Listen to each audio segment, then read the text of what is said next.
La vie de tech, c'est simple. C'est eux et leur ordi. Tout est prévisible, sous contrôle. Non, ça, c'est ce qu'ils voudraient qu'on croie. Parce que la réalité, personne n'ose nous la raconter. Enfin, jusqu'à aujourd'hui. Dans Tronche de Tech, on va leur tirer les vers du nez. On va leur faire raconter leurs meilleures anecdotes. Les nuits où tout part en sucette et les bugs que personne ne comprend. Et puis, s'ils sont sympas, on les laissera peut-être se vanter de quelques réussites. Je m'appelle Mathieu Sanchez, je suis le CTO d'Akazi et je vous souhaite une excellente écoute. Salut Zineb, comment tu vas ? Bien, et toi ? Bah écoute, nickel, je suis là, on est la dernière semaine avant les vacances scolaires là, donc on a fait un petit team building avec ma boîte, donc je suis un peu enroué, voilà, on verra j'espère que ça sera pas trop bizarre.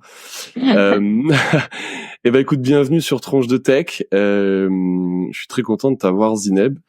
On va parler de toi pendant environ 1 heure. Et du coup, ce que je fais au début, je te présente pas, je te laisse toi te présenter en 3 phrases. Moi, je m'appelle Zineb Bendiba. Je suis aujourd'hui Principal Software Engineer chez Red Hat. Et en fait, je travaille sur un projet qui s'appelle Camel de la fondation Apache, donc qu'on appelle Apache Camel. Sur lequel je suis plutôt sur la stack Quarkus du projet. Donc, je suis contributrice reconnue.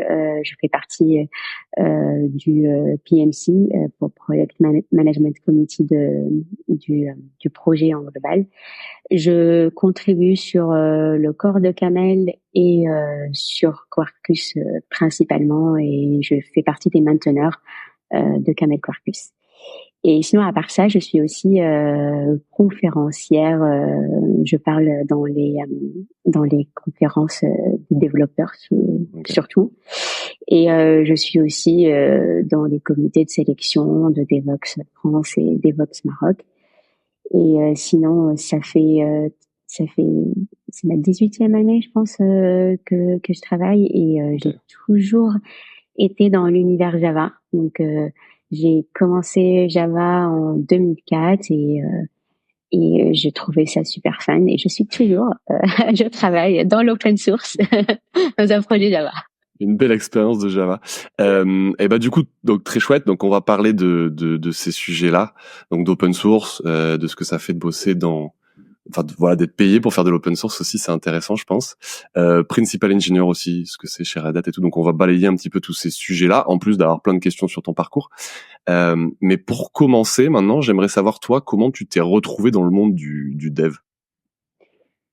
Alors moi, mes 2 parents ont fait informatique dans les années 70, ma mère et mon père, et se sont rencontrés dans une énième formation d'informatique au début des années 80. Donc voilà, j'ai déjà une superbe histoire par rapport à l'informatique, mais ceci dit, mon père est toujours développeur à la retraite, il code encore un petit peu. Ma mère n'a jamais fait son métier. Et je ne sais pas pourquoi, j'ai toujours entendu dans mon enfance que donc on est 2 dans la famille, il y a moi et mon petit frère. J'ai toujours entendu que mon frère, lui, il était fait pour l'informatique, et qu'il allait sûrement être comme son père. Mais par contre, Zineb, rien à voir. Et je sais pas, quand on est petit, on a ces biais-là. Donc moi, j'ai toujours été comme mes parents, j'aimais les maths. De toute manière, avec ma mère, c'était pas possible qu'on soit nul en maths. C'était le meilleur prof à la maison. Okay. Et donc voilà, je suis dans une famille de scientifiques. J'ai toujours eu dans la famille de ma mère, je suis très petite par rapport aux autres. Donc j'ai des cousines qui sont 10 ans, 14 ans de plus que moi. Elles ont toutes des super carrières. Donc je savais très bien que je voulais avoir un bac+5, que je voulais faire une carrière. C'était un peu différent de mes cousines parce que moi, dans la maison, on est tous scientifiques et matheux, mais je pensais sincèrement que je ne ferais jamais l'informatique. Okay. Quand j'ai mon bac, je ne sais pas ce que je vais faire. Déjà, j'habite au Maroc, et en fait, j'avais relâché un petit peu les 2 dernières années pour un peu profiter de mon adolescence, et du coup, j'avais pas une super mention, ce qui fait que j'avais toutes les portes qui se fermaient, il n'y avait pas assez d'opportunités.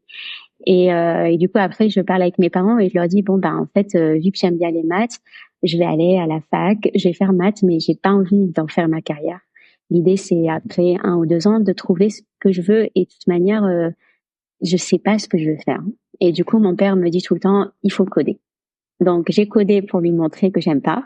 Malheureusement, j'ai trop aimé. Du coup, le 3e semestre, je faisais déjà de l'informatique et du coup, j'ai fait licence et master en informatique. Voilà. Okay. Marrant, ok. Non, parce que du coup, ton petit frère, du coup, lui, il avait commencé un peu à coder avant, plutôt? Il a commencé à coder quand moi j'ai commencé à faire informatique, donc je sais plus si il était à la fin du collège ou voilà, mais franchement en même temps que moi, voilà. Et après, mes parents ne voulaient pas mettre la pression sur nous. Et du moment que je leur ai dit que c'était cool l'informatique et tout, je sais pas pourquoi après c'est devenu une famille d'informaticiens. Non, mais c'est marrant que du coup en tout cas il vous ait pas essayé de vous initier plus tôt, en fait. Il vous a laissé un petit peu choisir et puis à la fin il s'est dit bon, essaye quand même, tu verras bien. Et t'as trouvé ta voie comme ça. Ok, très chouette. Ok, et ben maintenant passons un petit peu sur ce que tu fais actuellement.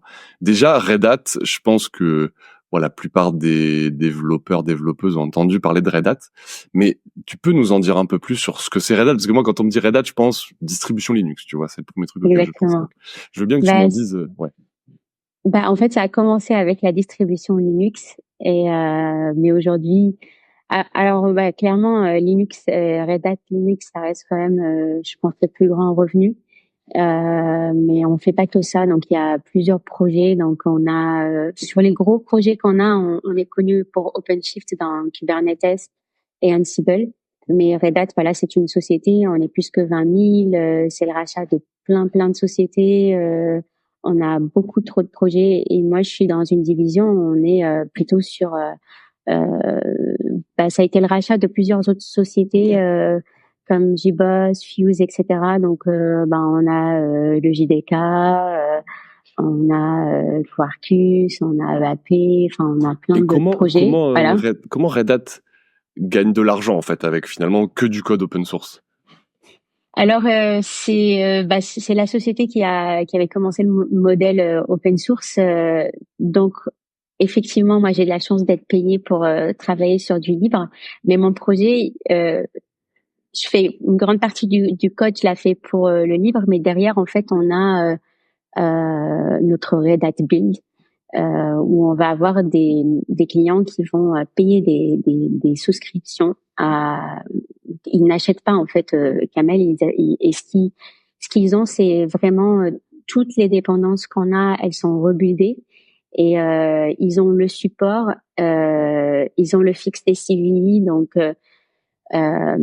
c'est souvent des grandes sociétés qui ne peuvent pas jouer avec la sécurité, par exemple, et qui doivent s'assurer qu'ils payent pour avoir des patchs de sécurité rapidement. Parce que c'est ça. Voilà. Du coup, la différence dans un modèle open source, on fixe quand même les CVE, c'est important. Donc les CVE, c'est common, je sais plus ce que ça veut dire, common vulnerability.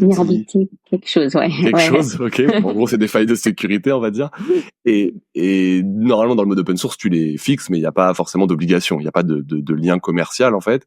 Et là, ce que tu dis, c'est que eux, en fait, ils payent pour avoir un niveau de support, c'est-à-dire qu'ils payent votre expertise pour que vous corrigiez plus vite que ne le ferait le monde open source. Donc, il y a des, comment ça s'appelle? Il y a des deadlines, j'ai plus le mot, mais oui. En fait, il y a ça et surtout en fait, alors c'est un système qui fonctionne bien, mais en tout cas aussi ils vont, si c'est des grosses sociétés qui payent, en fait s'ils veulent une feature, ils vont l'avoir parce que si tu regardes les projets sur lesquels je gravite, ce sont des gros projets sur lesquels il y a beaucoup d'issues et même avec toute la bonne volonté du monde, ça n'avance pas. Et par contre, quand on est un gros client qui paye plein de projets chez nous, en fait, ça peut influencer le fait que certaines features elles arrivent dans le projet. Et du coup, la feature. Du coup, si c'est un nouveau composant, je vais le faire upstream first quand même. Mais il y a aussi autre chose, c'est que quand ça devient un produit, Parce que moi, je suis arrivée sur Camel Quarkis, on n'avait pas encore de produit chez Red Hat, donc du coup, je travaillais sur Upstream. Et derrière, quand ça devient un produit, on a des équipes de tests qui les testent sur les environnements qu'on supporte. Donc sur les Red Hat, les OpenShift, sur des typologies de serveurs, de processeurs, etc. et tout. Donc du coup, il va y avoir une partie des gens qui vont gérer ça, et surtout pour la sécu, ben en fait, ça va rentrer dans les pipelines de Red Hat, et donc du coup, il va y avoir des gens qui vont traquer les failles de sécurité. Ok. Et quand tu développes une fonctionnalité que tu as demandé à un client, elle est malgré tout open source? Alors sur mon projet à moi, tout est open source. Ouais. Okay. Il y a rien que si je dois rajouter une feature, je la rajoute sur le projet et après je la cherry pick peut-être ou bien j'attends la prochaine version pour qu'elle soit là. Mais en tout cas, moi la différence qu'il y a, c'est vraiment juste toute dépendance est rebuildée chez nous. Donc c'est qu'ils vont pas aller dans Maven Central, mais ils vont aller dans les dépendances faites par Red Hat, et après ils peuvent aussi bénéficier de consulting pour pouvoir démarrer dans les projets, pour pouvoir gérer l'observabilité sur Kubernetes. Tu vois, ils ont pas juste la librairie, mais ils ont un package qu'ils ont avec Red Hat. Okay. Donc, mais sinon le code lui-même, moi, il y a rien que je fais qui n'est pas sur partagé. Ok.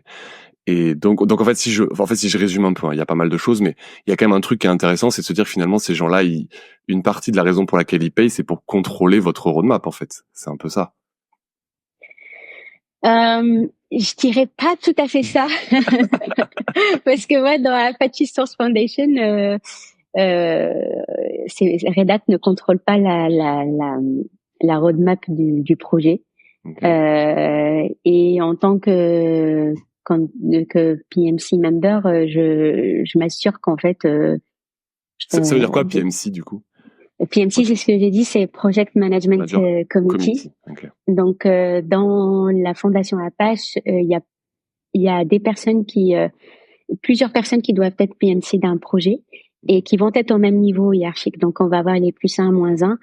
Et on n'est pas tous de chez Red Hat, on vient de préciser. Et si jamais on va voir qu'une société va contrôler le projet, et on va mettre les red flags. Okay, donc normalement, les features c'est un plus dans le projet et pas pas forcément contrôlé par les clients. Ça, c'est la première partie. La deuxième partie, c'est que souvent les clients, ça va être des bugs fixes ou des features sur des choses qui existent déjà. Mais par exemple, là aujourd'hui, je travaille sur la partie IA. J'ai pas de clients aujourd'hui qui nous définissent la roadmap. C'est vraiment de l'innovation dans le futur, et c'est des choses qui nous drive et qu'on veut avoir sur le projet Apache Camel, et qu'on veut aussi avoir du retour des gens, de la communauté, des contributions, etc. Pour l'instant, il y a pas de roadmap en fait sur ça. Donc on est capable de voir des nouvelles choses et de se dire ben voilà, je vais rajouter des features dans ci et ça. Le build de Apache Camel arrivera après. Ouais. Et arrivera uniquement sur les choses que les clients veulent. Sinon, en fait, ça va rester dans la communauté. Ouais, ok, d'accord. Non, mais en fait, ce qui est intéressant dans ce que tu décris, c'est que quand on résume un petit peu tout, donc il y a une organisation propre à Red Hat, à l'open source, etc. Mais finalement, c'est pas si différent d'une entreprise classique. C'est-à-dire qu'une entreprise classique qui fait moi j'ai fait ça, tu fais du SaaS, t'as plein de clients, ils sont plus ou moins gros, et du coup t'as une roadmap qui est entre guillemets ta roadmap là où tu veux aller. T'as des besoins des clients, et en fait tu passes ton temps un petit peu aussi à arbitrer entre. C'est parce que si un client te demande un truc vraiment spécifique à lui, tu dois arbitrer entre est-ce que je le fais mais je sais qu'il y a que lui qui va s'en servir, ou est-ce qu'en fait je lui dis désolé, faudra trouver une autre solution. Ça, c'est une problématique qu'on a aussi en fait dans le monde closed source. Et tu me diras si ce que je dis est pertinent ou si je me trompe, hein, mais ce qui est intéressant, c'est que du coup vous avez un modèle, j'ai l'impression finalement, qui ressemble à plein d'autres entreprises, sauf que le code est open source. Exactement, voilà. Alors pour moi, nous, on a beaucoup de poids à partir de senior software engineer. On a beaucoup de poids dans les décisions. Quand on est membre dans ASF, c'est vraiment pas Red Hat, c'est nous individuellement. Donc on peut dire non. Ok. Et il est arrivé qu'on a fait un composant juste pour le client parce que le code n'a pas de licence qui aille dans Apache Source Foundation. Donc en fait, Ok. c'est une seule feature qui n'est pas dans ASF parce que des fois mais on essaie de pas faire ça, c'est-à-dire que j'ai eu déjà une demande de client et en fait j'ai regardé et en fait toutes les solutions n'avaient pas la licence Apache 2, etc. et tout, et du coup à un moment on est arrivé sur un truc en tous les cas on ne le fait pas, mais par contre si le client veut prendre et le coder, ben voilà les guidelines, mais on décide de pas le faire. Ouais, d'accord. Mais eux, ils peuvent le faire de leur côté parce que c'est open source, c'est ça qui est chouette. Ok. Et du coup, deux questions. Déjà, tu m'as parlé de ce que tu faisais, donc Apache Camel, donc j'aimerais bien comprendre un peu ce que ça fait. Et après, revenir aussi sur ton rôle de principal engineer, qu'est-ce que ça implique? Parce que tu m'as parlé de principal engineer, senior engineer, d'être dans le PMC, et donc je voudrais savoir comment tout ça fonctionne. Oui. Alors Apache Camel déjà c'est un framework d'intégration qui existe depuis 2007, donc qui a beaucoup de contributions dans l'ASF. Donc ça apparaît les dernières années, on était parmi les top contributeurs. Okay. Et intégration, c'est vrai qu'en français, ça fait un peu bizarre, c'est intégration entre les systèmes. Je vais essayer de donner des exemples très, très simples. Mais en fait, dès qu'on a deux systèmes ou deux applications qui vont échanger de la donnée entre elles, ben, on a un cas d'intégration. Le cas le plus simple et classique qu'on a tout le temps, c'est qu'on a une application qui écrit ou qui prend de la donnée d'une base de données. C'est déjà deux systèmes différents, on est déjà dans un cas d'intégration. Okay. Quand on consomme un fichier, donc il est en extérieur, il est dans un autre répertoire ou sur FTP ou sur une bucket S3, c'est un cas d'intégration. Donc après, ça peut être des échanges via de messages via des brokers, ça peut être via des API REST, ça peut être avec après on peut le voir d'une façon ou d'une autre. Parce que moi avant j'étais développeuse d'applications, aujourd'hui je suis dans le monde intégration pure.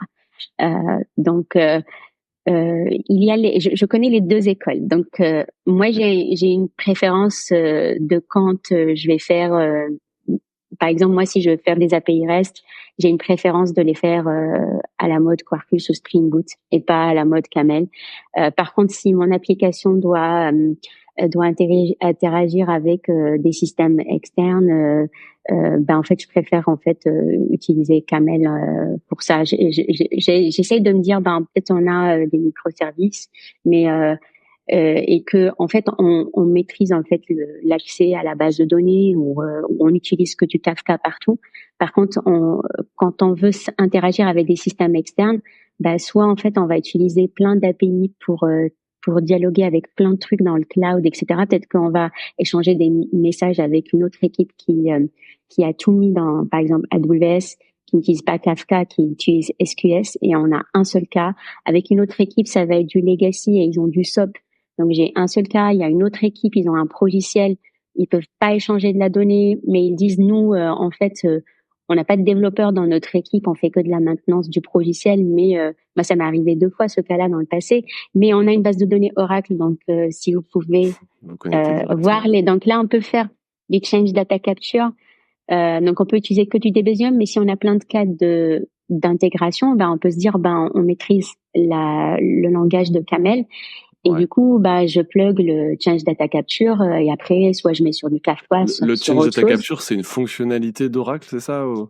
Non, on a des applications comme Debezium dans le monde de Java qui vont se plugger sur une base de données SQL et voir quand il y a un changement et ça va déclencher des événements. Il crée des événements. Ok, il dit voilà.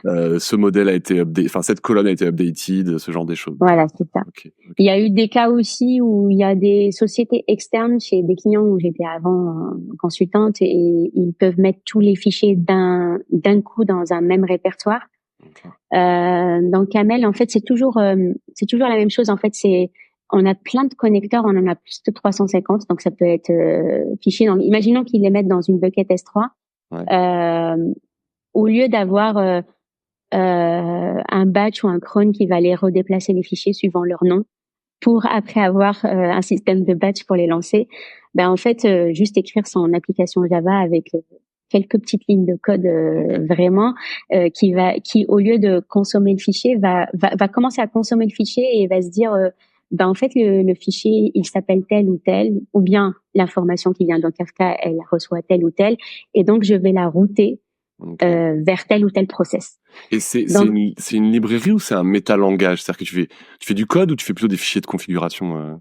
Tu veux faire les deux. Tu veux faire du code. Moi, je fais plutôt la version Java, mais tu peux faire du YAML ou du XML, etc. Mais tu dois quand même l'embarquer dans une application Java, sauf si tu utilises l'opérateur Kubernetes. Et en fait,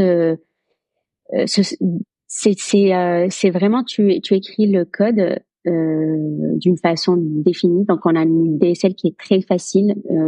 En fait, ça t'enlève la complexité de comment j'utilise une librairie pour accéder à telle ou telle technologie. Et une fois que tu l'as, t'as n'importe quel composant, par exemple la S3 ou Kafka ou que sais-je, que tu l'as dans ton code, ben en fait tu as le moteur Camel qui au démarrage de l'application Java va scruter ce qu'il y a et te créer ta route, et il va rester en attente de nouveaux messages, que ça soit en mode souscription ou que Camel va faire du polling parce que ben la technologie il faut aller chercher le données, mais on n'a pas à se dire tiens on va faire un système de batch pour aller chercher un fichier. Dès qu'il y a un nouveau fichier dans la bucket ou dans le répertoire, il va être traité. Du coup, tu as dit un truc, juste tu as dit DSL, je sais pas si tout le monde connaît ce mot-là. Domain Specific Language. Donc voilà, c'est notre domaine, donc c'est une façon de c'est un truc entre le fichier de configuration et coder toi-même en fait. En gros, c'est le langage spécifique à ta librairie en gros, si on peut. C'est ça. Ouais. C'est le langage spécifique à la librairie et qui permet de dire from et tout, ça veut dire je consomme depuis et j'écris dans. Donc souvent c'est toujours comme ça. Chaque route, parce que ce qu'on fait c'est un route, ça veut dire router des données d'un endroit à un autre. C'est programmatique, c'est-à-dire que c'est pas un bus de données ou quoi que ce soit, c'est juste je crée un connecteur. Et il n'y a pas de hardware en fait, il n'y a pas de, c'est même pas de hardware, mais il n'y a même pas de software supplémentaire. En fait, il n'y a pas de software stack supplémentaire, il y a juste ta librairie. C'est ça. Et elle va implémenter différents patterns d'intégration que tu vas définir toi dans ton from to en fait, c'est ça? Alors dans le from to, tu as juste les composants, donc les connecteurs, et entre les deux, tu peux utiliser ou pas des patterns. Alors les patterns, c'est les Enterprise Integration Patterns, dont j'ai mis le livre. Mais il y a un site web en fait qui les décrit. Camel implémente presque la plus. Et là, c'est quand on a par exemple ces cas de je redirige suivant des conditions, ou bien je dois agréger des données, je dois recevoir un message mais aller l'enrichir en récupérant une suite de messages ailleurs pour construire le message. Parce qu'en fait, les plus gros problématiques, c'est que on a de l'information qui rentre en entrée et en sortie, on doit en produire souvent une différente. Souvent, la plupart des cas. C'est pas tout le temps. Donc, si on n'a pas besoin, on peut juste faire un from to et puis on prend, par exemple, on prend le JSON tel quel et on le remet de l'autre côté. On pourrait dire on prend un JSON et on veut le mettre dans de la donnée structurée dans une base SQL. Ça, tu le fais facilement et il y a rien de plus qui se passe, c'est juste de la transformation. Voilà, et après il y a des transformers. Donc cette année dans ma démo à DevOps Maroc par exemple, je dois en faire un blog post parce qu'elle n'était pas enregistrée. Mais j'ai fait une transformation d'un fichier CSV.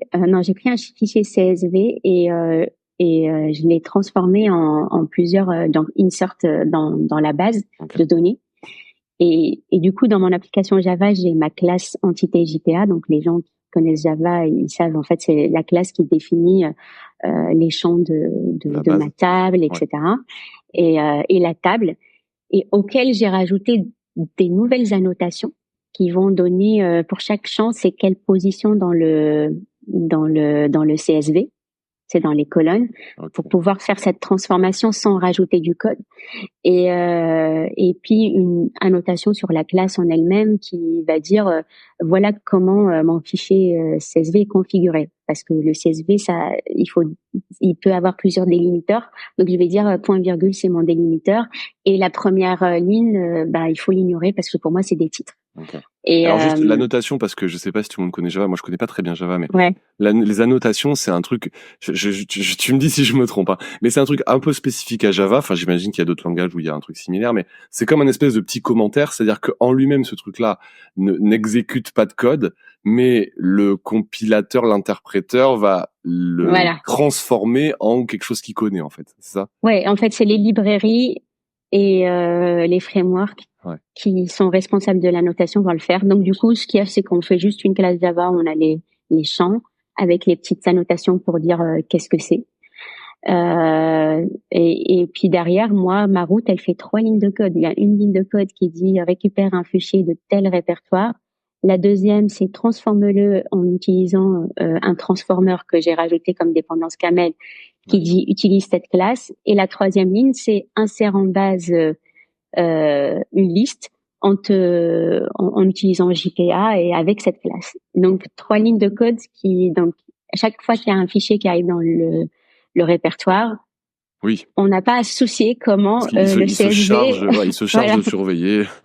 Et tout ça, Camel va faire en sorte que toutes les librairies en dessous vont fonctionner entre elles et que tout va fonctionner. Et donc voilà, c'est plutôt faciliter ce genre de, je récupère la donnée d'un endroit et je l'emmène à un autre et puis je fais de la transformation en milieu.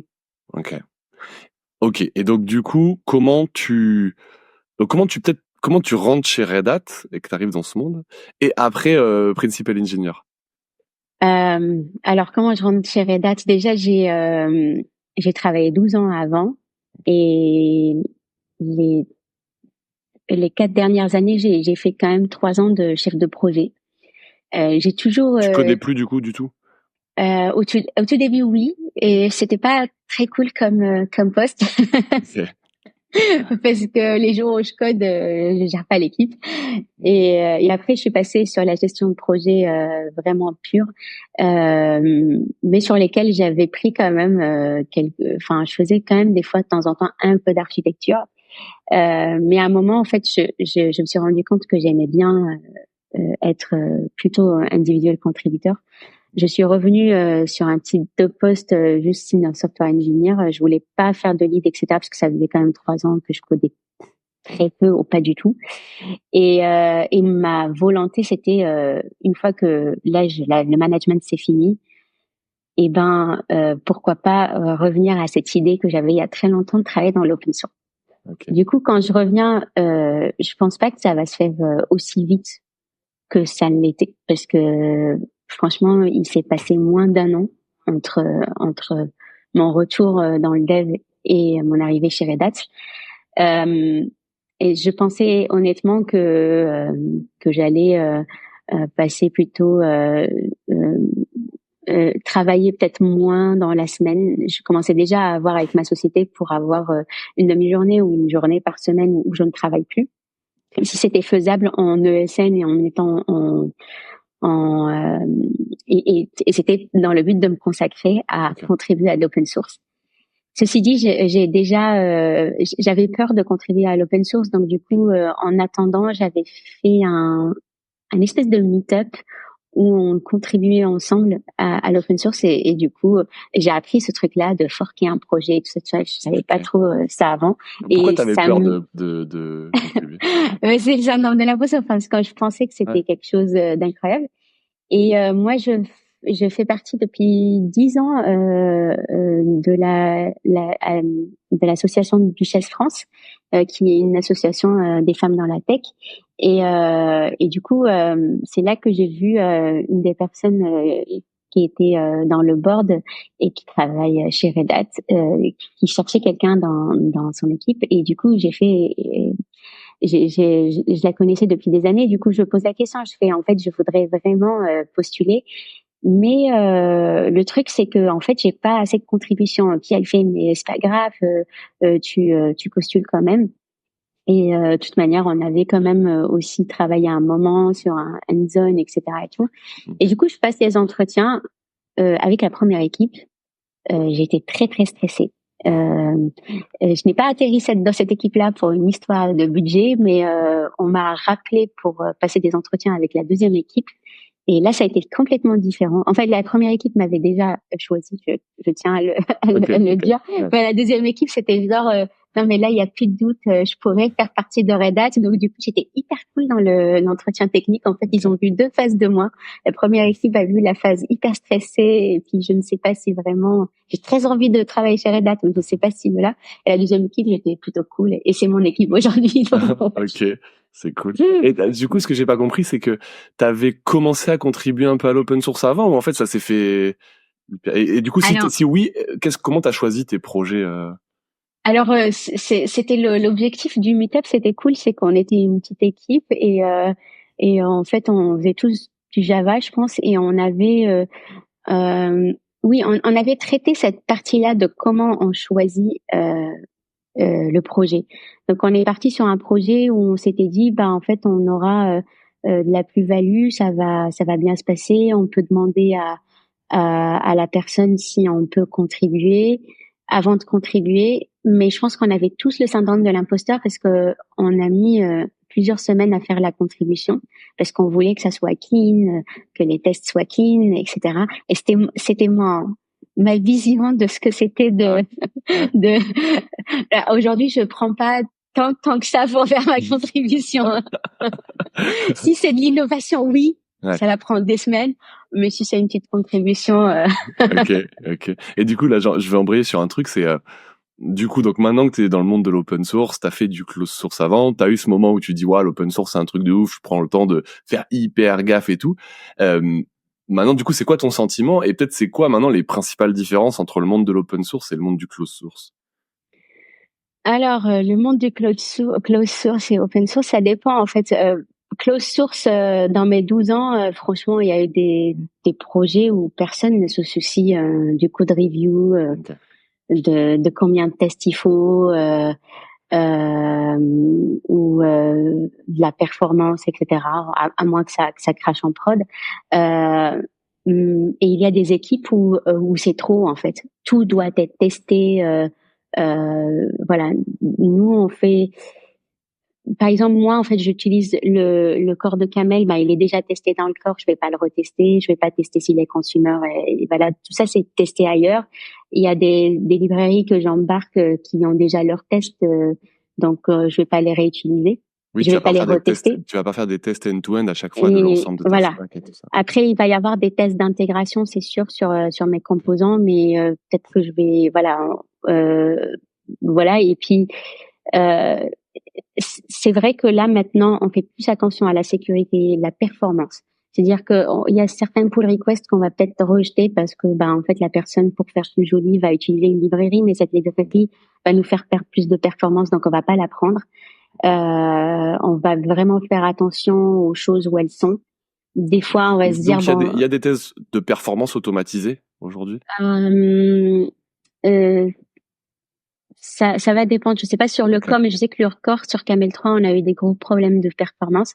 Nous, on en a à chaque release. Donc, à chaque release, on voit si notre performance, elle a baissé ou monté sur certains cas. Donc, on va lancer des tests. Mais voilà, c'est plus par rapport au fait qu'on va pas charger plus de librairies que ça. Ouais, okay. Et oui, tu veux dire la performance dans le sens consommation mémoire aussi, en fait. Voilà, parce que derrière les gens, quand ils vont l'utiliser la librairie, il faut pas qu'on l'utilise. Ça leur fasse coûter plus cher en infrastructure. Voilà. Donc il y a certaines choses cool en développement qu'on avait vu dans la version d'avant, ralentissait notre code, genre on avait introduit des nouveautés de Java pour que ça se passe beau dans le code, mais du coup ça faisait que nos applications, par rapport à la version d'avant, étaient moins performantes, donc on a rechangé encore le code, etc. Okay. Donc il y avait eu une série de blogs il y a 4 ans par Klaus sur ça. C'est qui Klaus? Klaus, c'est un des leads et qui est sur Camel depuis presque le début. Voilà, okay. Donc voilà, et qui est très connu dans le projet. Okay. Mais après, je ne peux pas parler pour tout. Moi, je connais vraiment le monde Java parce que je sais qu'il y a des communautés où commencer à contribuer, c'est un peu dur, a priori. Moi, en tous les cas, j'ai contribué quelques jours avant que je commence chez Red Hat sur le projet et pendant les 6 premiers mois, parce que pour moi c'était nouveau, hein, je contribuais pas sur ce style de projet. J'avais beaucoup de remarques sur les code reviews, mais les gens sont très, enfin en tout cas je les ai trouvés très sympas dans la façon dont ils traitent les choses. Bon, il y a des choses où ils vont dire quand même là je vais pas le laisser, il faut reprendre cette partie-là. Il y a d'autres choses où ils vont ils vont me donner des conseils et si je les prends en considération et que je modifie le truc, ils font merci d'avoir pris les considérations, mais surtout toute contribution est quelque chose qu'on voit comme aide.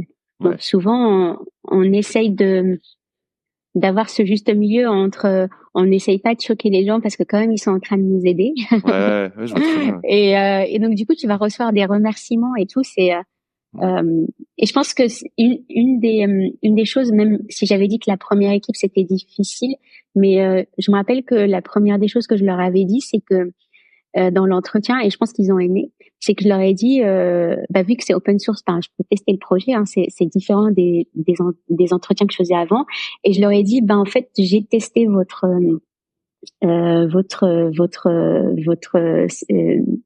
exercices, enfin les exemples qu'ils avaient, les samples, et j'ai trouvé un bug. Et du coup, en fait, le guide il fait c'est cool, tu pourrais peut-être ouvrir une pull request. Et après, à la fin, il m'explique que la pull request, faut pas la prendre comme un test, c'est vraiment tu peux venir sur le chat si tu sais pas par où commencer, on s'entraide et tout, et c'est pour eux, c'est essayant de faire comme si tu venais dans l'équipe. Voilà comment ça va se passer. Donc je suis pas en train de tester, je suis juste en train de voir si ça te plaît. Donc du coup j'ai ouvert ma pull request, voilà, donc c'était assez cool de pouvoir dire voilà, j'ai testé, j'ai fait ça, on en a discuté dans l'entretien. Donc les entretiens, ils ont une autre dimension et ça montre aussi qu'on a fait la démarche, qu'on s'intéresse, etc. Donc du coup c'est un peu la différence des entretiens d'avant. Mais du coup, il y avait plein de trucs intéressants dans ce que tu disais là sur la différence. Un truc que je retiens et qui est, je pense, assez frappant, c'est effectivement ce truc de dire, en fait, un contributeur close source, souvent, il est salarié, tu vois. Et donc, en fait, des fois, il y a aussi un truc un peu négatif, c'est qu'il y a une relation de hiérarchie entre le lead qui revoit la PR, tu vois, et du coup, il y a des fois cette PR qui est fait comme je t'ai dit, en fait, tu vois. De toute façon, t'es payé pour, donc en fait, et du coup, l'open source, comme les gens contribuent avec leur propre temps, théoriquement, ça encourage à plus de bienveillance, en fait, parce qu'effectivement, comme tu dis, les gens, ils viennent t'aider, ils ont autre chose à faire, et en fait, si tu les décourages, en fait, tu vas juste être tout seul sur ton projet open source à un moment, donc il avancera pas. Enfin, ça veut pas dire que ça n'arrive pas, j'imagine que ça arrive, hein, des projets comme ça aussi, mais il y a quand même ce côté boucle positive qui est inhérente à l'open source, je pense. Oui, et d'ailleurs, c'est pour ça aussi, quand les choses sont hyper importantes, qu'on doit le faire nous-mêmes, on va le faire. Ouais. Parce que derrière, c'est pour ça qu'il faut dire, il faut demander, parce que souvent, des personnes, on sait que en fait, elles veulent vraiment contribuer, mais derrière, peut-être que dans leur vie pro, ils vont avoir finalement une deadline qui sort de nulle part, et du coup, on va pas aller leur dire quand est-ce que tu finis tu passes ton draft à ça. Enfin, on comprend. Peut-être que la personne ne reviendra pas, et c'est ok. Moi, j'ai de la chance d'être payée pour travailler sur le projet, et d'être payée pour faire en sorte que si dans ASF on voit une CVI, il faut que l'un de nous puisse la faire avancer. Et j'ai de la chance d'être payée pour ça, voilà. Oui, non, mais c'est ça. Effectivement, t'as un côté, le contributeur open source non payé, il a sa vie, quoi. Donc, tu peux pas, tu sais pas quand ça va sortir. Si ça met 3 mois, faut pas que le truc doive sortir en 2 semaines, effectivement. Okay. Et ça, c'est intéressant si je dis un conseil, c'est si quelqu'un veut contribuer et a le syndrome de l'imposteur et il n'arrive pas à avancer. Et il faudra nous demander de l'aide, parce que nous, vu qu'on veut pas stresser les gens en leur disant hey, on t'attend sur ta contribution parce que en fait on se dit peut-être la personne ne veut pas. Et si c'est juste par syndrome de l'imposteur, on viendra pas. Ouais. Parce que pour nous c'est comme si on stresse la personne. Donc en fait il faudra nous dire j'ai besoin d'aide. Okay. Voilà donc. Ok. Juste, intéressant comme conseil. Non, je pense que c'est cool. Ouais. Et du coup principal engineer, alors c'est consiste en quoi? Alors, principal engineer, ça peut dire plusieurs niveaux. Alors, c'est staff engineer. Chez Red Hat, c'est le premier niveau. Dans d'autres sociétés, ça peut être le troisième niveau. Okay. Dans la LAD, il y a ce livre-là qui est sympa, là, de Tania Reilly. Engineer Space. Ok, donc c'est la LAD, c'est la Engineering Ladder, c'est voilà, c'est ça. Hiérarchique. Et donc du coup, elle les a mis en staff. Moi, ça se voit pas là. Elle a mis A, B, C, D, voilà. Donc okay. Voilà, c'est un livre. Et donc du coup, nous c'est tout en bas.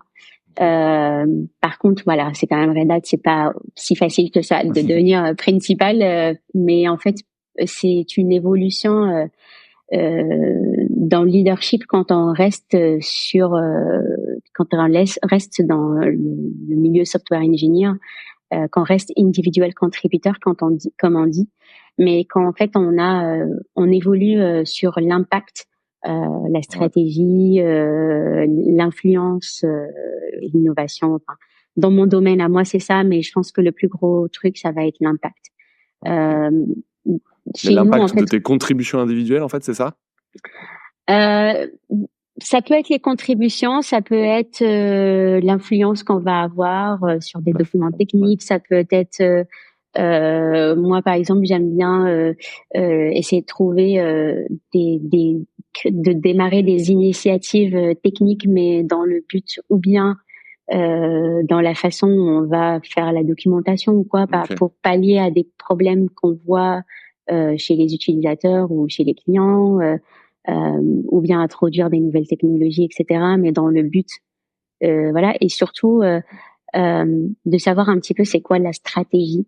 Donc moi, dans ma vision, après on est différent parce que staff engineer, ça va dépendre ce qu'on fait chez Red Hat déjà et où est-ce qu'on est et aussi on est différent. Moi dans mon équipe il y a des principal engineers, il y a des senior software engineers qui sont sur la voie aussi de devenir principal. Donc voilà, moi j'aime bien travailler cross teams, d'avoir et aussi de cross fonction. Donc du coup je vais avoir aussi le palier. Mais du coup, un petit peu peut-être la différence avec un senior software engineer, c'est que peut-être on te demande plus d'autonomie, plus de prise d'initiative, et on te laisse un peu du temps pour ça, en fait, pour entre guillemets gérer ta roadmap personnelle, en fait, en même temps que celle du projet. Enfin, personnelle dans le sens emmener le projet dans une direction dans laquelle tu crois, quoi. En fait, ce genre de choses. Oui, c'est clair, ouais, on a un petit peu cette partie-là d'autonomie. Moi, j'ai beaucoup d'autonomie, donc je suis pas micromanagée. Je sais quelles sont mes, j'ai ma vision et j'essaye d'avancer. Et après, j'ai des points, des one-on-one, plusieurs one-on-one pour voir les directions que je prends. Mais voilà, je suis pas micromanagée et après, senior software engineer, ça va dépendre de là où on est, parce que en fait, quand on devient, nous c'est le premier niveau chez nous, c'est principal.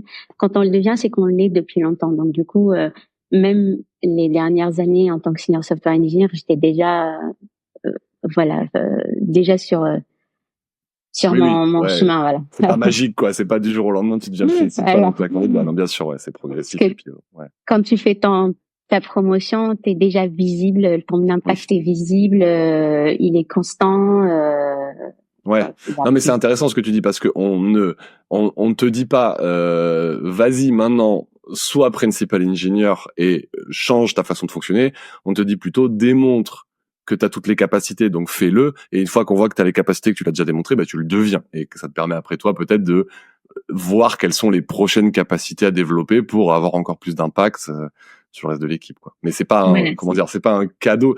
En fait, c'est juste, je dis ça, c'est intéressant parce que souvent il y a, je sais pas si tu connais ce truc de tu sais, les promotions qui font que tu arrives jusqu'à ton niveau d'incompétence.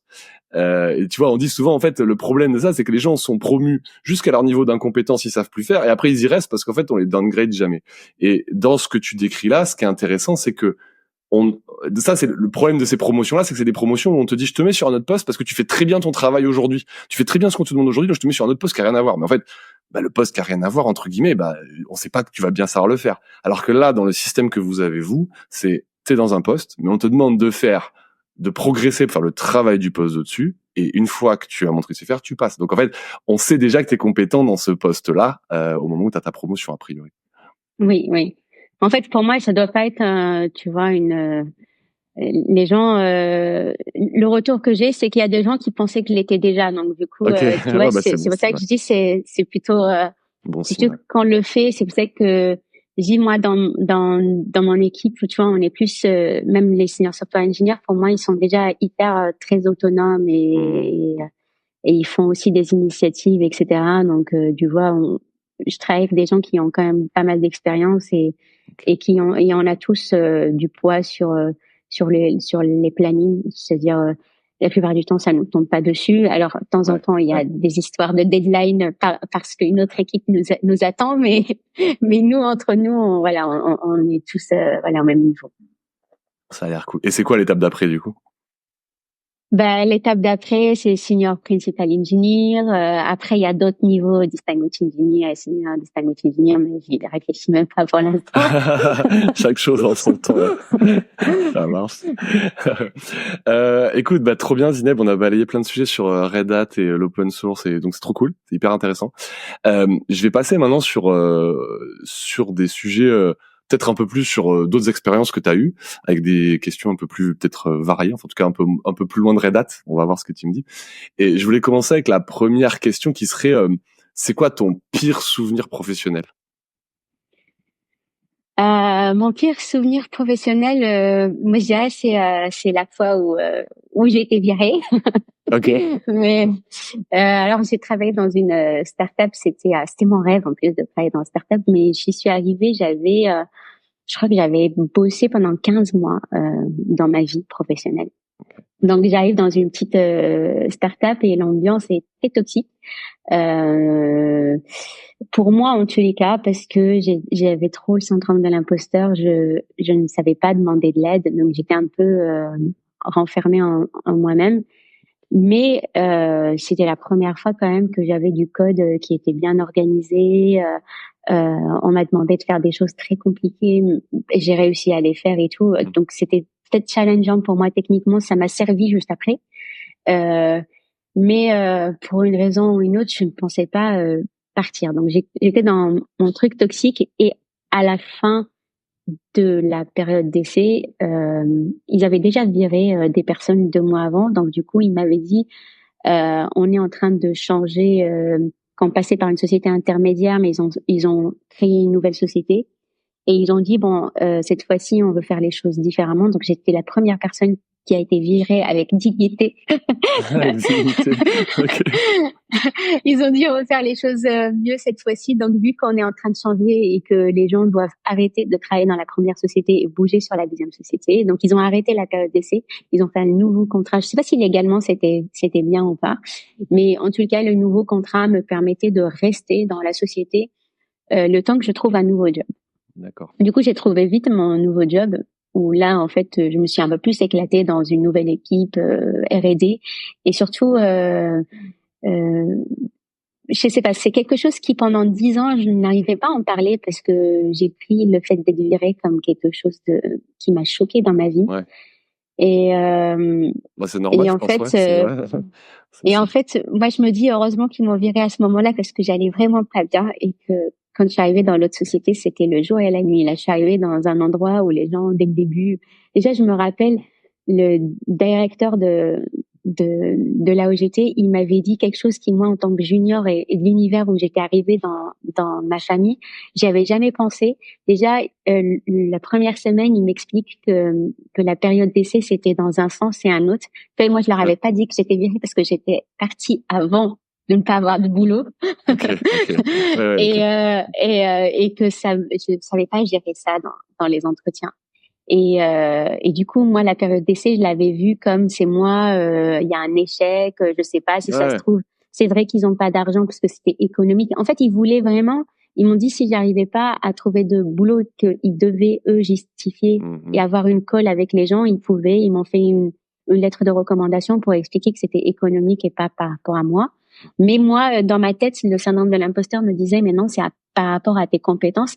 Et là, j'arrive dans le nouveau truc et le gars, il me dit que c'est dans un sens ou un autre et que il voudrait aussi savoir si moi j'aime bien leur ambiance, s'ils font bien les choses et tout. Et quand j'arrive, eux, ils récupéraient un projet de leur fournisseur de Java, mais ils connaissaient pas Java. Donc du coup, dès le début, ils me disent regarde comment c'est codé, fais-nous des retours. Et ils m'écoutaient, enfin tout le monde m'écoutait. C'était incroyable. Et surtout, ça m'a mis cette idée de, en fait, non, la période d'essai, c'est moi aussi, je teste la boîte. C'est pas que dans un sens, tu vois. Et Ça t'a redonné confiance voilà. un peu aussi, ce truc-là? Oui, ça m'a redonné confiance. Et je suis contente parce que le fait que je suis arrivée dans cette nouvel environnement, c'était reparti. J'étais la personne joyeuse.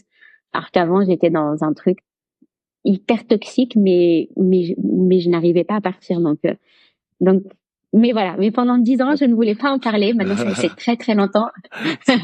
Non, mais je comprends. Après, quelles que soient les raisons, même quand elles sont pas du tout liées à toi, en fait, c'est quand même un peu traumatisant. C'est-à-dire que tu te fais licencier.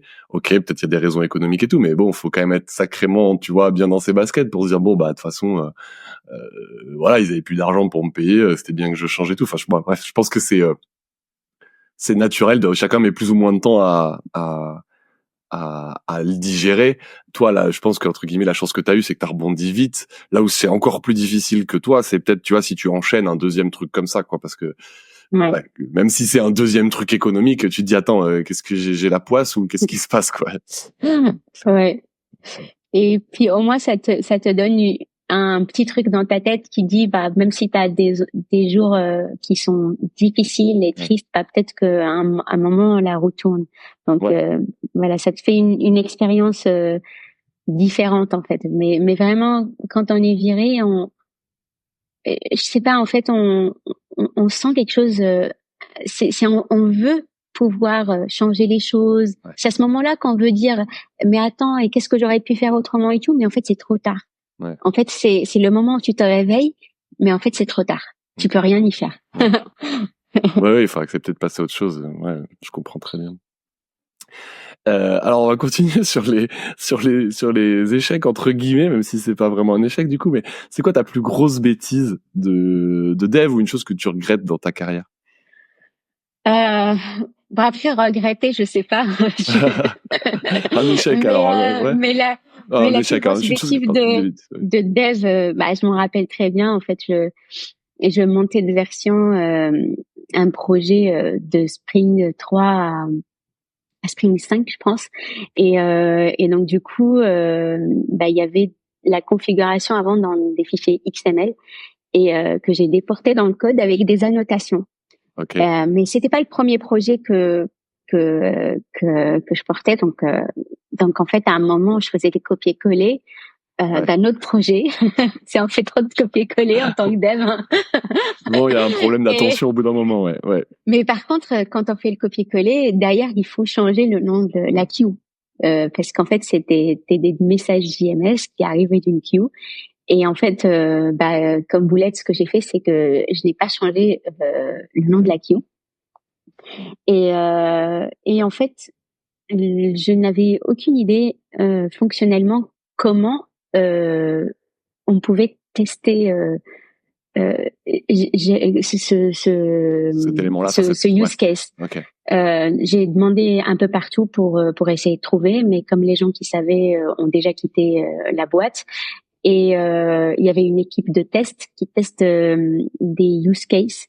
Donc normalement, ils passent tous les tests, tous les mois, etc. Et en fait, j'ai des logs, mais en fait, ils m'ont dit que eux, de toute manière, ils savent pas tester ça, ils savent pas de quoi je parle. Donc en fait, c'est resté 1 mois et demi en test dans les environnements de test. Et du coup, derrière, le lead architecte me dit qu'est-ce que tu veux faire? Du coup, je l'envoie en prod.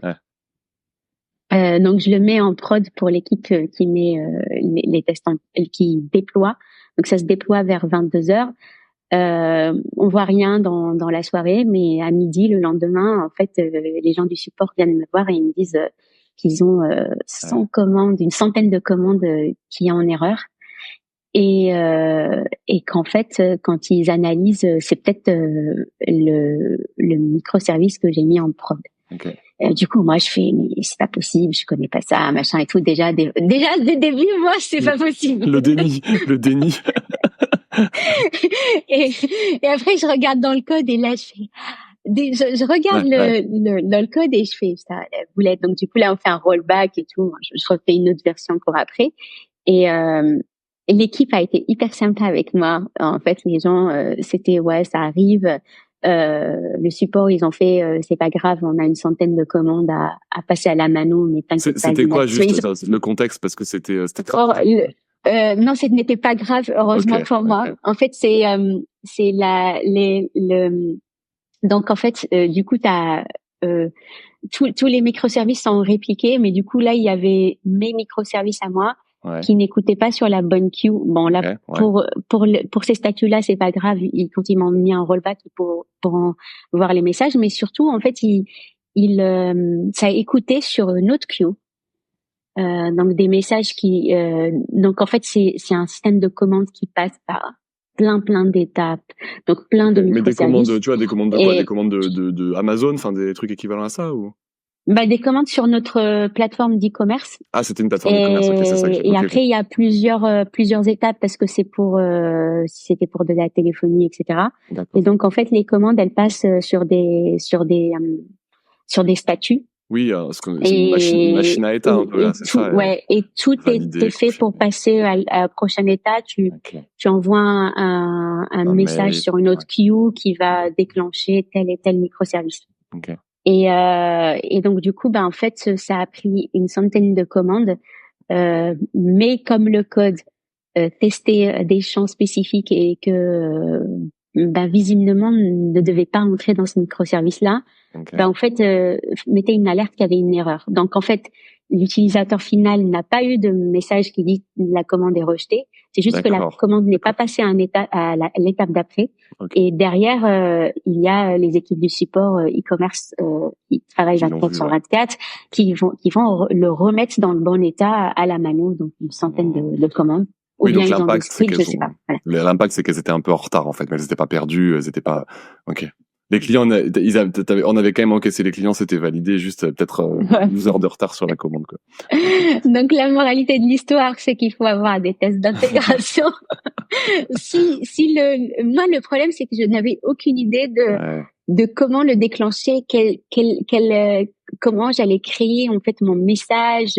Enfin, il y avait sur toutes les queues, on n'avait pas de tests d'intégration. On avait des tests unitaires, mais on n'avait pas des tests qui simulait en fait l'arrivée d'un message, parce que en fait on aurait juste vu que qu'en fait on n'avait pas de message dans la queue, quoi.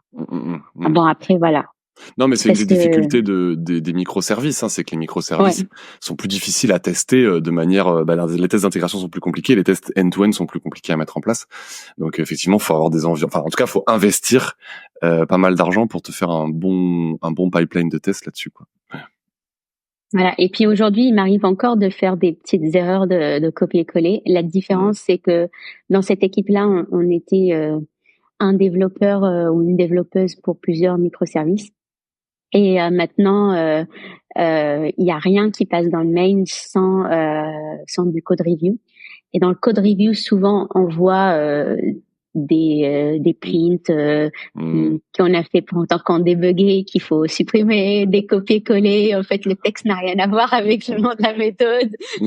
Et du coup, on voit l'un et l'autre les choses et du coup de temps en temps on met des petits commentaires. Ah, je pense que ça c'est un problème de copier-coller, non? Je vois bien, ouais, je vois bien. Console Et tu log, vois, ouais. là par exemple, il y a deux des reviewers sur Camel Quarkus qui spotent ce genre de choses. Mais là, l'autre fois, il y avait pas, il y avait que moi, que moi et moi. Donc il y avait pas de reviewer en fait. Ouais, okay. Voilà, c'est ça. Donc ça pourrait aussi jouer un peu, voilà, ouais, c'est clair. ouais. Ah, c'est sûr. Maintenant, Zineb, qu'est-ce que t'aurais fait comme métier si t'avais pas été dans la tech? Bah ça je savais pas, comme j'avais dit en bac, je savais pas trop, mais quand j'étais petite j'aurais voulu être astronaute. Mais comme j'habitais au Maroc, ça paraissait un petit peu pas possible. Je sais pas s'il y a des astronautes aujourd'hui, je suis pas sûre. Et puis ouais. Et puis les femmes, on n'en voyait pas avant. Mais maintenant, c'est cool, elles sont sur Instagram et tout. Moi, je les suis. Mais okay. Avant, ça avait l'air d'être vraiment que des hommes. Mais ça aurait été trop cool. Ça me fait toujours rêver s'il y a un pan comme ça entre software engineer, si je peux contribuer à un truc. Voilà, dites-le moi. Software engineer à la NASA, peut-être, il y a des trucs à faire, hein, c'est sûr. Mais t'as une idée d'où ça devenait ce rêve-là? Bah, parce qu'on parlait, enfin, quand j'étais en primaire, tu vois, c'était tout l'univers sur l'espace. Enfin, on en parlait beaucoup. Moi, je suivais tous les documentaires sur la télé qui passaient. J'étais très et puis là, il y a quelques jours, je voyais, enfin, dès qu'il y a des lancements, machin, moi, je regarde. Ça me fascine. Ça me fascine toujours. Ouais. Non, mais en même temps, c'est vrai que c'est assez incroyable. Je veux dire, il y a pas beaucoup de gens qui vont dans l'espace. Ouais. Ok, j'ai encore 2 questions pour toi avant qu'on clôture l'épisode. L'avant-dernière question, ça serait si je te demande quelque chose sur lequel tu as changé d'avis durant ta carrière, c'est quoi le premier truc qui te vient à l'esprit? Alors moi, c'est, je dirais la vulnérabilité. Avant, de la culture et de la famille d'où je viens, ça voulait dire que en fait, qu'on est faible. Et on m'a bien dit, quand tu vas aller en entreprise, il faut jamais être faible, il faut toujours montrer que tu sais tout, etc. Okay. Et tout. Donc déjà ça fait que je demande pas de l'aide. Il y a les choses sur lesquelles il y a beaucoup de peur pour aller dans cette étape-là. En fait, je vais me bloquer avec mon syndrome de l'imposteur.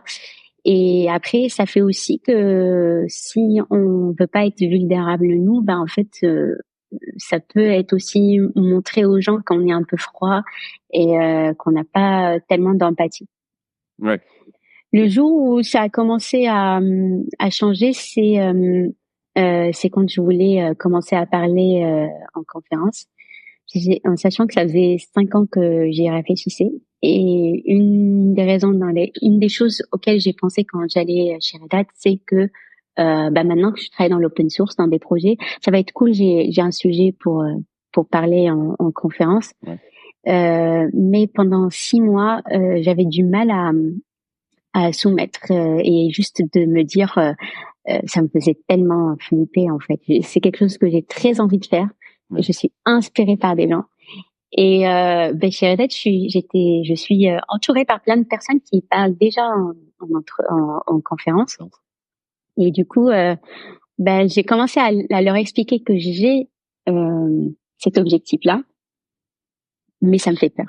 Okay. Et c'est là que les gens, en fait, ils comprennent.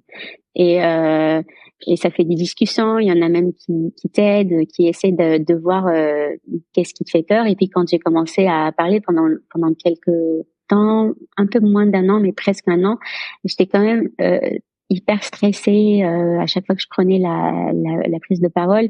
Et donc du coup, le fait de pouvoir échanger sur ça, les gens aussi vont se mettre un peu vulnérables et ils vont expliquer comment je pourrais voir les choses d'une autre perspective, comment je pourrais plus me connecter à mon public et à ma passion que cette idée-là, de penser en fait quand je suis de l'autre côté. Donc, quand je suis en train de regarder un talk, qu'est-ce que je vois? Est-ce que je suis en train de juger la personne ou pas? Oui, Bah non, parce que ces personnes-là, elles m'inspirent. Donc, je suis là, tu vois.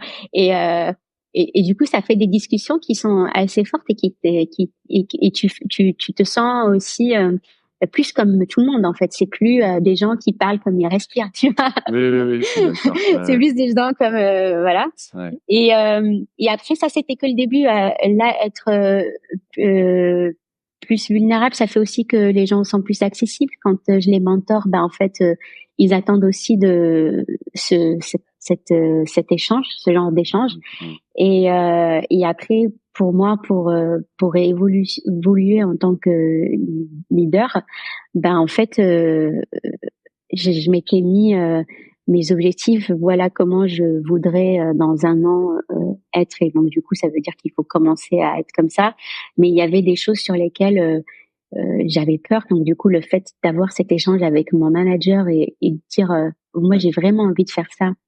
Mais dans ma tête, c'est vraiment compliqué et tout. Et puis le manager fait mais pourquoi tu penses ça? Pourquoi tu penserais que tu n'as pas tu fais pas d'innovation?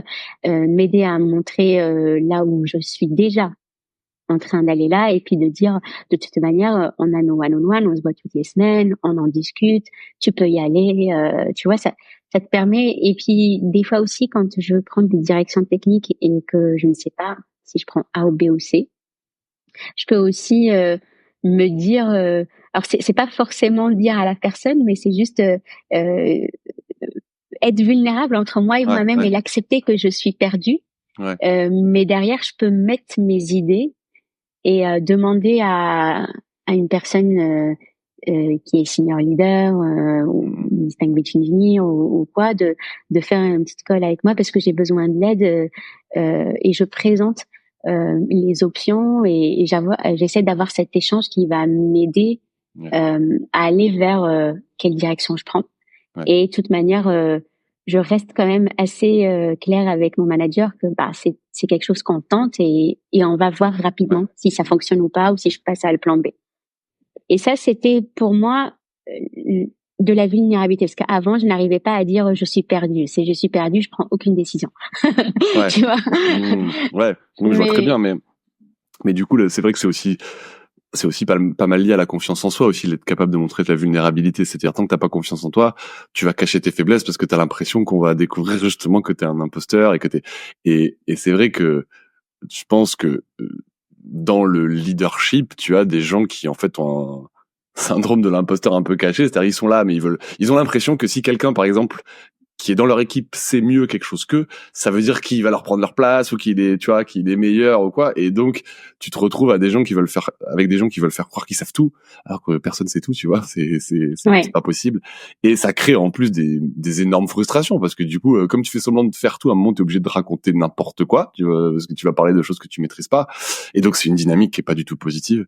Alors que quand tu montres que tu sais pas, tu encourages aussi les autres à montrer qu'ils savent pas et en fait tu encourages exactement ce que tu dis, c'est-à-dire que aussi tu encourages les gens à dire je ne sais pas, à pas cacher leurs erreurs en fait, tu vois. Donc c'est vraiment ça paraît, tu vois, un peu un petit truc comme ça de dire de pas cacher ses vulnérabilités, mais en fait ça a un impact, je pense, énorme sur une dynamique d'équipe.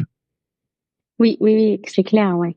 Et même avec les gens qui sont à mon niveau plus ou moins en fait des fois quand j'exprime je veux faire ça mais voilà, et du coup en attendant je me suis dit que je vais faire ça et tout, qu'est-ce que vous en pensez et tout, en fait ils font mais c'est trop cool et tout, mais je peux faire ça avec toi et tout, et du coup je vais pas toute seule dans l'inconnu.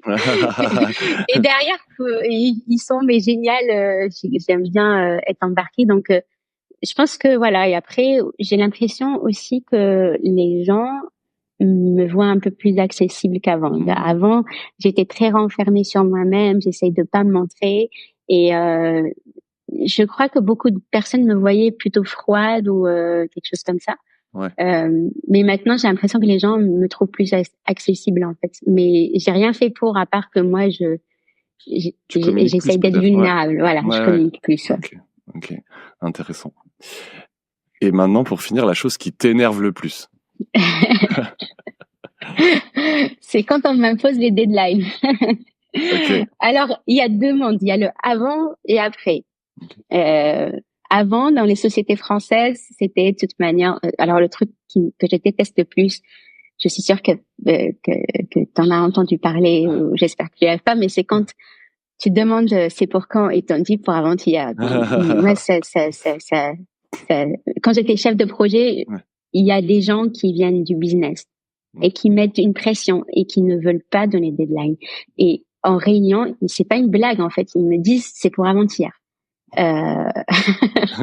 Voilà, travail jour et nuit. Et après, je le veux dans 2 semaines, c'est pas possible. Et en fait, ça met une pression énorme. Il y a eu des projets où dès le début, je savais que j'avais pas de budget, assez de budget, assez de temps. Ils forcent quand même tout le temps. Donc et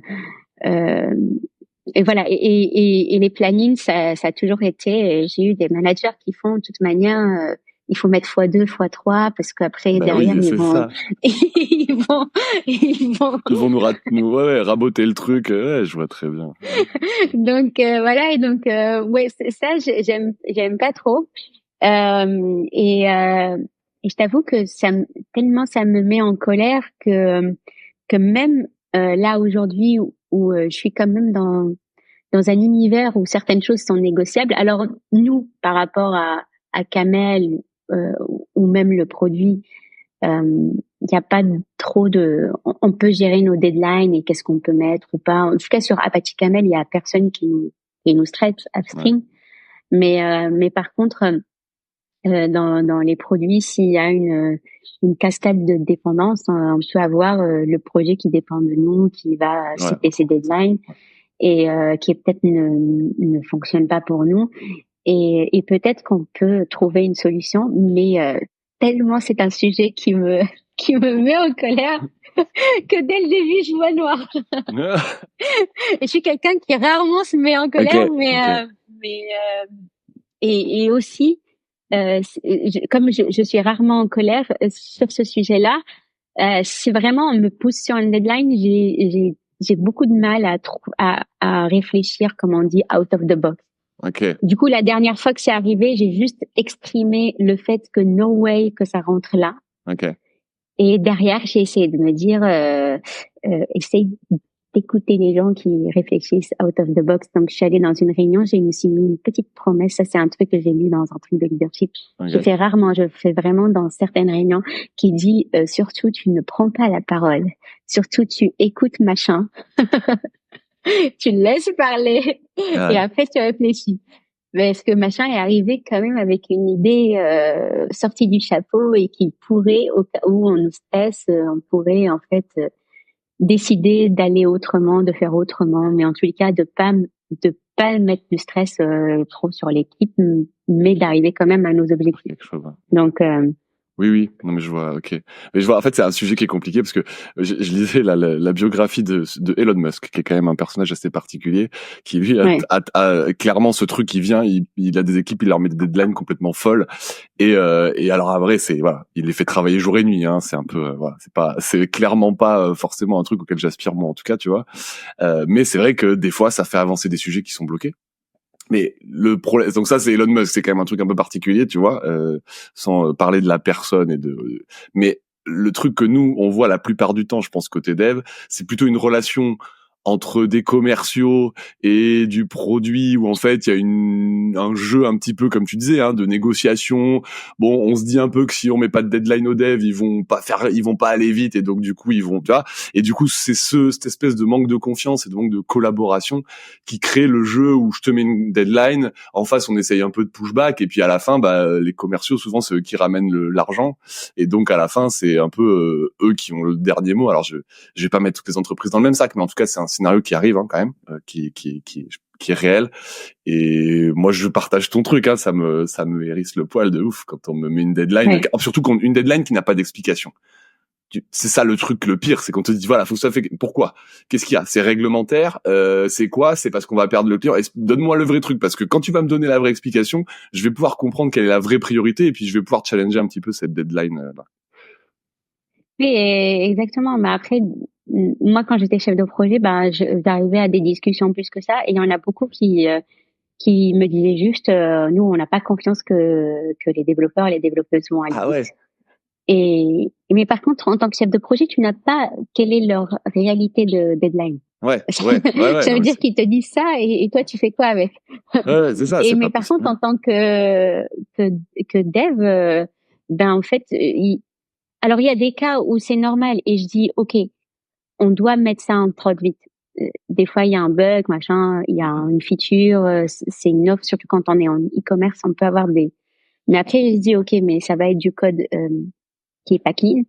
Ouais. Est-ce que derrière, on peut avoir du temps? Et la plupart du temps, c'est non. Par exemple, quand j'avais vu Doctolib pendant le Covid, quand ils sont venus parler à Devox après, ils avaient dit on sait qu'on n'a pas fait le code aussi clean, mais par contre, on a comme objectif, une fois que tout rentre dans l'ordre, parce qu'au début, il fallait mettre la vidéo pour tout le monde, parce que les gens ne pouvaient pas aller chez le médecin, etc. Et du coup, ils sont allés vite, mais ils s'étaient promis quand même que derrière, ils allaient revoir le code. Là, c'est quand tu leur dis, OK, je peux faire ça, mais à condition que, la plupart du temps, la condition que ils te donnent jamais le temps. En fait, ils passent aux features d'après, et à un moment, donc des fois, ils te forcent à faire du code pas beau, alors qu'il n'y a pas de deadline vraiment. Juste, ils veulent pas mettre plus de budget. Et des fois, voilà. Et puis des fois, t'arrêtes pas de leur dire que il faut plus de temps pour travailler sur la perf. Et en fait, ils veulent pas. Mais derrière, quand le site, il se lance, ils disent la perf, elle est horrible. Et du coup, on doit bosser toutes nos soirées et le week-end pour rattraper ça. Alors qu'en fait, ça faisait des mois que je disais, on n'a pas assez le temps. Là, j'avais entendu que c'était plutôt les freelances qui étaient dans les sociétés américaines n'ont pas ce souci-là quand on dit sécurité et performance. C'est vrai que nous, en fait, là où je suis, il y a pas de, franchement, il y a pas de, il y a pas de, enfin, comment dire, de collaboration efficace, en fait, sur cette partie-là, ça. Non, ça, il y a pas de problème par rapport à ça. Si on dit qu'il y a un problème de sécurité ou performance, ils vont nous écouter. C'est plus aujourd'hui, est-ce que on nous a mis dans la boucle, parce que en fait nos plus grands problèmes, ça va être, est-ce que la deadline qu'on veut dans le produit, elle a été anticipée avant, pour que nous on puisse anticiper avant. Tu vois, qu'est-ce qu'on est en train de faire dans notre travail pour que ça arrive là-bas, parce que ça arrive pas. On fait ce qu'on veut sur upstream, ça va très vite, c'est l'innovation. Mais après, si on veut une feature spécifique dans un produit, elle va être dans une version spécifique d'upstream.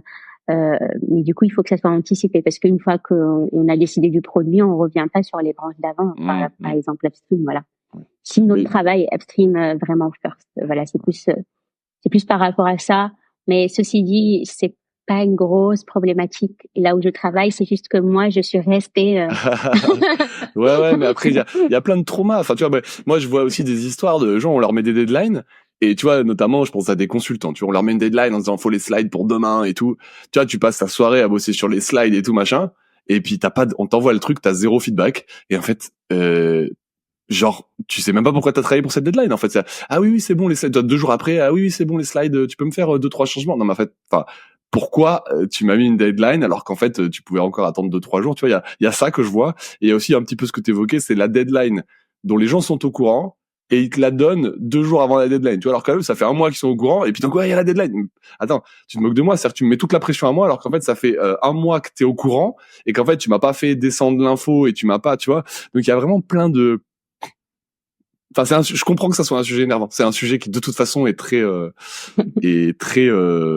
enfin bref, il y a plein de problématiques associées qui sont un peu frustrantes, je pense. Zineb, merci pour tout ça, c'était hyper intéressant. J'étais content de parler d'open source un peu, c'était hyper instructif. Est-ce que je peux te laisser un petit mot de la fin pour dire ce que tu veux? Déjà, n'hésitez pas à contribuer dans l'open source. Et la contribution, pour moi en tant que maintainer, c'est pas juste au niveau du code, mais surtout par rapport aux features qu'on fait. En fait, des fois, on a besoin de feedback pour savoir si ça répond à vos attentes, si vous voyez les choses autrement, si c'est mal documenté, parce que souvent on est très bon en tant qu'ingénieur, mais dans la documentation, il faut dire ce qu'on est, on n'est pas vraiment bon. Et sur les projets upstream comme Camel, en fait c'est que nous, donc on est des développeurs. C'est nous qui écrivons les JIRA, donc si vous voulez, et les GitHub issues, si vous voulez contribuer, que c'est pas clair, il faut nous le dire. Et c'est nous qui écrivons la documentation aussi. Donc ça c'est super important. Et après sur la carrière, en fait, ce que j'aurais voulu qu'on me dise avant, c'est qu'on a tous on a tous quelque chose à apporter dans l'équipe, dans les projets. En tant que personne, on a tous nos petites qualités. On n'est pas obligé de ressembler à tel ou tel. On a quelque chose, et quel que soit notre niveau, c'est ce que j'ai appris beaucoup depuis que je suis chez Red Hat et Open Source, c'est qu'on peut poser des questions, c'est pas stupide en fait. Au contraire, peut-être qu'on met le doigt sur quelque chose qui n'est pas clair, comme par exemple la documentation n'est pas claire, etc. On peut toujours améliorer les choses.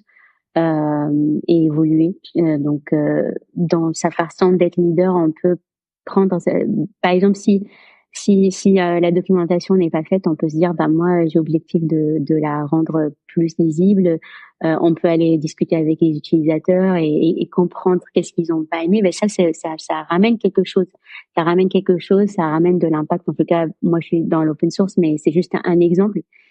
C'est pas forcément avoir la meilleure innovation et le patent, je sais pas quoi. Ça peut être, l'impact, il peut être partout. Ça dépend de nous.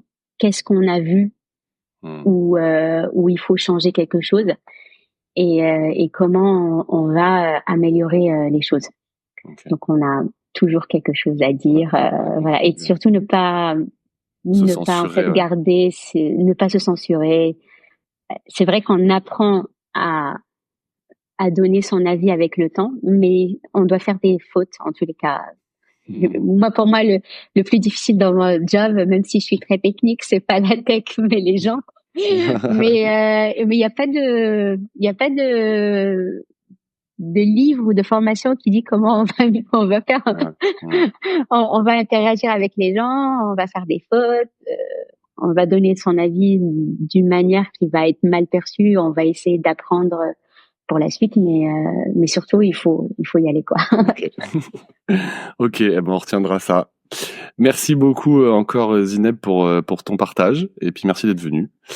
Et puis je te dis à bientôt. Ouais. Au revoir. Salut Zineb. Ciao.